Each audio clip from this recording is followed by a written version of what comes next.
1966 में इंदिरा जी की सरकार ने आर्टिकल 356 का इस्तेमाल करके 7 बार 2 साल के बीच 1967 और 1969 के बीच में 7 बार आर्टिकल 356 का इस्तेमाल किया। और जब वो वापस सत्ता में आई 1980 में, उन्होंने फिर से जो राज्य की सरकारें थी उनको बर्खास्त कर दिया। तो गलतियां तो उसके बाद भी होती रही ना। ठीक है, आपने यवतमाल में कह दिया कि ठीक है वो नहीं होना चाहिए था, ठीक है आपने चुनाव बुला लिया, फिर आपने क्या किया, आप सत्ता में आए, आपको बहुमत मिला, आपने फिर से राज्य सरकार बर्खास्त कर दी। और ये सारे वो लोग जो आज उनके साथ इंडिया गठबंधन में बैठे हुए हैं, जो जनता पार्टी की सरकारें थी, उनको पहले आपने जेल में डाला, फिर उनकी राज्य सरकार आपने बर्खास्त कर दी। प्रॉब्लम तो ये भी है ना सर, मानसिकता तो वही है।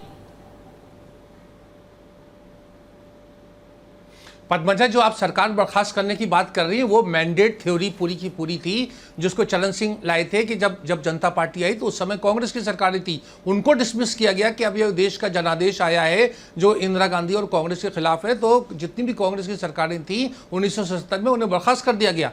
और उसके बाद जब 1980 में कांग्रेस की सरकार आई, जो इंदिरा जी वापस आई, तब जो थे ज्ञानी जैल सिंह जो गृह मंत्री थे, पहला ऑर्डर उन्होंने यही निकाला कि जो गैर कांग्रेस सरकारें थी जनता पार्टी की, उनको सबको डिसमिस कर दिया। वो तमाम फिर बोमई जजमेंट के बाद में स्थिति बदल गई। मैं बार बार आपसे कह रहा हूं पद्मजा कि देखिए, राजनीतिक दल और सत्ता का नशा एक जैसा होता है, जो सत्ता में आता है वही करता है।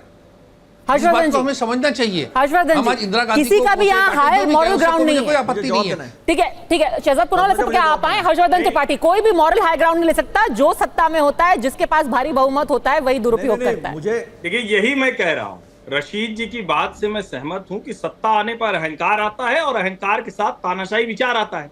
मैंने पहले ही शुरुआत में अमित शाह के संदर्भ से बताया। कल देश के गृह मंत्री अमित शाह ने प्रधानमंत्री संग्रहालय में यही बोला कि लोकतंत्र और तानाशाही दोनों विचार होते हैं। राष्ट्रीय स्वयंसेवक संघ को लेकर इतने तरह के झूठ फैलाए जाते हैं। राष्ट्रीय स्वयंसेवक संघ के अभी के जो सरकार्यवाह हैं दत्तात्रेय होस वाले, वो खुद उसमें बंद हुए, उसमें गिरफ्तार हुए आपातकाल में। राष्ट्रीय स्वयंसेवक संघ के अधिकांश नेता गिरफ्तार हुए। मैं फिर कह रहा हूं कि जिस अंदाज से कांग्रेसी सावरकर से लेकर और बाला साहब देवरस की चिट्ठियों का जिक्र करते हैं, इस तरीके से तो नेहरू जी, गांधी जी सब के सब अंग्रेजों के साथ मिले हुए थे। और मुझे लगता है कि ये वो खतरनाक तरीका है जो एक परिवार के इर्द गिर्द सत्ता रखना, और यही विचार है जो तानाशाही की तरफ जाता है। इसलिए हमें जरूरी है कि आपातकाल पर चर्चा करें, उसकी बुराइयों पर चर्चा करें, और किसी नेता को तानाशाह होने की इजाजत हमारा देश, हमारा लोकतंत्र नहीं